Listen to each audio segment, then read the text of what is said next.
যশোর কারবালা কবরস্থানে গেল 14 নভেম্বর দাফন করা হয় ডাক্তার শামরুখ মাহজাবিনকে। তবে বাবার অভিযোগ আর আদালতের নির্দেশের পর পুনরায় বৃহস্পতিবার কবর থেকে উত্তোলন করা হয় তার লাশ। মরদেহ উত্তোলনের পর তার নেওয়া হয় যশোর মেডিকেল কলেজ হাসপাতালের মর্গে। সে সময় নির্বাহী ম্যাজিস্ট্রেট এবং মেডিকেল টিমের সদস্যরা জানান, সুরতহাল সম্পন্ন হবার পর মৃত্যুর প্রকৃত কারণ নিশ্চিত হওয়া যাবে। আমরা কবর থেকে লাশ তুলে সেটার সুরতহাল রিপোর্ট তৈরি করলাম, সেটার কেমিক্যাল টেস্ট হওয়ার পরে ফাইনালি এই লাশটিকে আবার এখানে। তবে ডাক্তার শামরুখের বাবা প্রকৌশলী নুরুল ইসলামের দাবি, তার মেয়েকে মাথায় আঘাত করে হত্যা করা হয়েছে।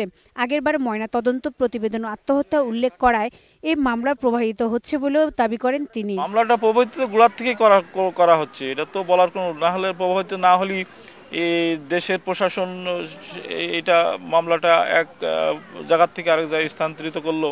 গেল 13 নভেম্বর যশোর 5 আসনের সাবেক সংসদ সদস্য খান টিপু সুলতানের ঢাকার ধানমন্ডি বাসায় মারা যান তার পুত্রবধূ ডাক্তার শামরুখ মাহজাবিন সুমি।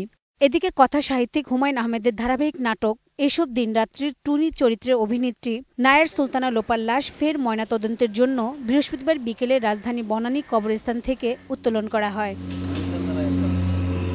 রুবিনা ইয়াসমিন, 21 টেলিভিশন, ঢাকা।